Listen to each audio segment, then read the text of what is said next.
Chief Education Officer Shopyan and his team. Chief Education Officer Shopyan is a vibrant and committed administrator. Under his patronage, the education sector in Shopyan is attaining great heights. We are fortunate enough to have him here and making this morning assembly memorable one. So let's welcome CEO Sir on the stage with a huge round of applause. दुनिया में कोई काम मुश्किल नहीं है, करे जो मेहनत वही सरफराज, मेहनत में है कामयाबी का राज। हो सकता है बच्चों की एक बात मेरी जो है आपको पसंद आए, आप उसे अपने दिमाग में बिठा लें और कल आपकी जो आपका कैरियर पूरा उसी से बदल जाए। अब मिशन क्या लेके मैं आपके पास आया हूं, हम आपको अगर एक्स्ट्रा ऑर्डिनरी एफिशिएंट बनाना चाहते हैं तो उसका फार्मूला क्या रहेगा। आप बच्चों ने दो सब्जेक्ट जो है उनको स्ट्रांग बनाना है। दो ही क्यों, इसकी मैं आगे चल के वजाहत करूंगा। दो सब्जेक्ट हैं मैथमेटिक्स एंड इंग्लिश। और मैथ के मुताल्लिक तो हमारे समाज के अंदर, हमारे बच्चों के अंदर एक फोबिया है कि ये टफ सब्जेक्ट है। इसके हवाले से मैं दो बातें बताऊंगा कि मैथ टफ नहीं बल्कि ये बाकी सब्जेक्ट को आसान बनाता है। बच्चों मैथ में 4 फंडामेंटल ऑपरेशंस होते हैं, addition, subtraction, division and multiplication. Addition मैं समझता हूं कि हमारे बच्चों को ठीक आती है, उसमें कोई प्रॉब्लम नहीं होती है। सब्ट्रैक्शन में जब कैरी का मामला आता है जिसको हम दाखा कहते हैं, उसमें हमें बच्चों को कमांड देने की जरूरत होती है। तो हर बच्चे को इतना एफिशिएंट बनना है, इतना इंटेलिजेंट बनना है, इतनी कमांड इन सभी ऑपरेशन, 4 ऑपरेशन के ऊपर हासिल करनी है जितनी कि उस क्लास के जीनियस बच्चे, या यूं कह लीजिए कि हमारे सिपाहियों के अंदर ऐसा भी होता है, डिस्ट्रिक्ट में एक बच्चा या बच्ची सबसे लायक होता है, एफिशिएंट होता है, लेकिन ये लायकी किसी की मेरास नहीं है, ये विरासत नहीं है। इसके लिए है करे जो मेहनत वही सरफराज, मेहनत में है कामयाबी का राज। तो मेरा मिशन ये है कि मैं ये चाहता हूं कि मेरा स्टाफ आप पे इतनी मेहनत करे, आपको इतनी प्रैक्टिस करवाए इन 4 ऑपरेशंस के ऊपर, ताकि आप उस जीनियस बच्चे के बराबर एफिशिएंट और इंटेलिजेंट हो जाए, और ये प्रैक्टिस से होगा। अब मल्टीप्लिकेशन के हवाले से टेबल्स आपको आने चाहिए, फिर मल्टीप्लिकेशन प्रैक्टिस मांगती है, डिवीजन का मामला भी यही है। तो अब आइए मैं आपको इससे आगे फर्दर बताता हूं। ये 4 ऑपरेशन 5 किस्म के नंबरों पे टीचर साहिबान आपको सिखाएंगे। वो नंबर है natural number, decimal number, integers number line की मदद से, और नंबर लाइन के कुछ प्रिंसिपल हैं वो आपके सर आपको बताएंगे, फिर रैशनल नंबर और रियल नंबर।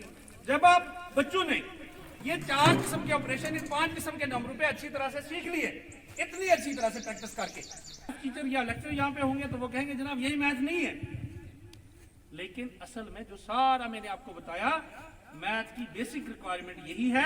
उसके बाद हमने मैथ बार बार पढ़ाना है। और इस स्टेज से आज मैं एक नई बात अनाउंस करता हूं। मैथ एक ऐसा सब्जेक्ट है जिसको नहीं आता है, अगर वो रात के 9-10 बजे के बाद मैथ की किताब निकालेगा उसको फौरन नींद आ जाएगी। नींद नहीं आ रही है, मैथ निकालो, नींद आ जाएगी। और दूसरी बात ये कि जिसको आता है वो रात भर पढ़ता रहेगा, उसको नींद नहीं आएगी। वहां फार्मूला मैं बता देता हूं बच्चों, आपको 2 घंटे से ऊपर मैथ कभी नहीं पढ़ना। अगर आपको 5 पेपर हैं मैथ के, 10 घंटे पढ़ने, एमएससी में होते हैं 5 पेपर। ये आज की बात में आप जहन नशीन रखेंगे, कल बच्चे या बच्चियां आप एमएससी करेंगे मैथमेटिक्स में, वहां 10 घंटे से ऊपर नहीं पढ़ना, बस वो सफिशिएंट है। तो मैथ की बात यहां तक मुकम्मल।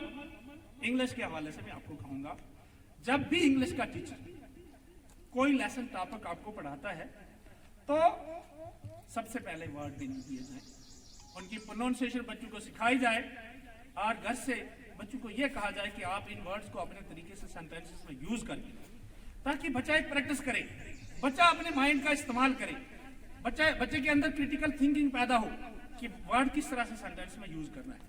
और दिन जब क्लासरूम के अंदर वो चेक किया जाए, बच्चों को यह नहीं कहना है कि यहाँ आपकी मिस्टेक हुई है, आज की डेट में पैटर्न ट्रेंड चेंज हो चुका है, वहां रेड पेन पकड़ के मिस्टेक निकालनी है, बच्चे को ऑटोमेटिकली पता चल जाएगा ये मेरी गलती, बस कहना नहीं है।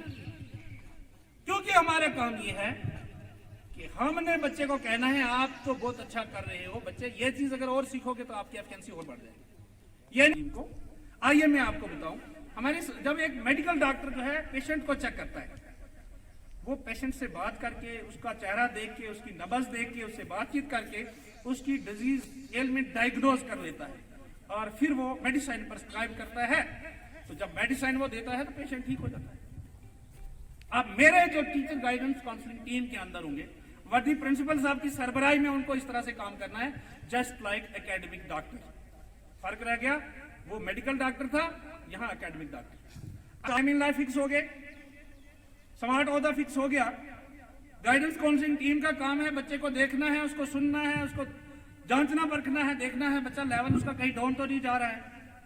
अगर डाउन जा रहा है तो फिर हमारा काम है कि हम बच्चे को वहां पे इंस्पायर करें, मोटिवेट करें, कहें बच्चे ये चीजें जो है ये आपको सीखनी है, फला चीजें आप सीखोगे लाइक हो जाओगे। ये नहीं कहना है आप पीछे जा रहे हो, कहना है बच्चे आप बहुत अच्छे लाइक हो।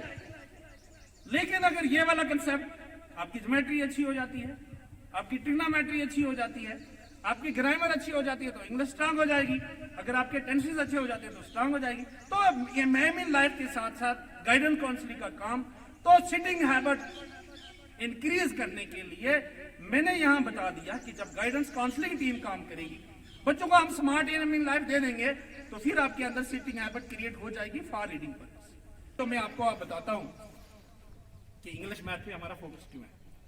अगर आप एसएसटी की बात करते हैं, एसएसटी की, तो उसका मीडियम ऑफ टीचिंग जो है वो इंग्लिश है। जब आप बच्चों की इंग्लिश स्ट्रांग होगी, आप इंग्लिश में एफिशिएंट इंटेलिजेंट हो गए, तो फिर जाहिर सी बात है कि आपको एसएसटी पढ़ने में कोई दुश्वारी परेशानी नहीं आएगी, क्योंकि इंग्लिश के हवाले से बात हम कर चुके हैं। आप उसमें लायक बन गए, एफिशिएंट बन गए। साइंस को अगर आप ले लेंगे तो उसमें 70% थ्योरी है, 30% न्यूमेरिकल है। जब आपका मैथ स्ट्रांग है जिस तरह से मैंने बताया, और फिर इंग्लिश जब आपकी अच्छी है तो साइंस ठीक हो गई। अगर हम बड़ी क्लासों में चले जाएंगे, इंग्लिश जिनकी स्ट्रांग होगी, एफिशिएंट जो बच्चे इंग्लिश में होंगे, उनकी पॉलिटिकल ठीक, इकोनॉमिक्स ठीक, हिस्ट्री ठीक, जियोलॉजी ठीक, कोई दूसरा सब्जेक्ट जो भी जिसका मीडियम ऑफ टीचिंग इंग्लिश होगा। और जब आप उसके बाद अच्छी अच्छी किताबें पढ़ोगे, अच्छे ऐसे पढ़ोगे, न्यूज़पेपर पढ़ोगे, आपकी अंडरस्टैंडिंग पावर अच्छी होगी, जो आप पढ़ोगे वो आपको याद हो जाएगा। और हर टीचर क्लासरूम के अंदर पढ़ा सकता है। तो मेरी प्रिंसिपल साहब से ये गुजारिश रहेगी, जडियो साहब के साथ कंसल्ट करके आप पूरे क्लस्टर के अंदर प्राइमरी स्कूल में मैथ बच्चों को अच्छे से पढ़ाया जाना चाहिए, खासकर ये ऑपरेशन मिडिल स्कूलों में और हाई स्कूलों में, ताकि हमारे बच्चे जो हैं मैथ में महारत हासिल करें, इंटेलिजेंट एफिशिएंट बने। और इंग्लिश के हवाले से जो चाहता हूँ कि पूरे क्लस्टर में ये इंप्लीमेंट हो, ताकि मेरे बच्चे जीनियस बने। हर ये बच्चों के जहन में एक बात हो कि हम एक्स्ट्रा ऑर्डिनरी एफिशिएंट इंटेलिजेंट बने। इसी के साथ मैं स्टेज छोड़ता हूँ। खुदा।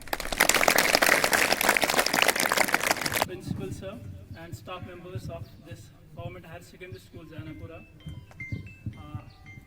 we extend our heartfelt gratitude to CEO sir, his team and District Legal Services Authority members for gracing us with their presence.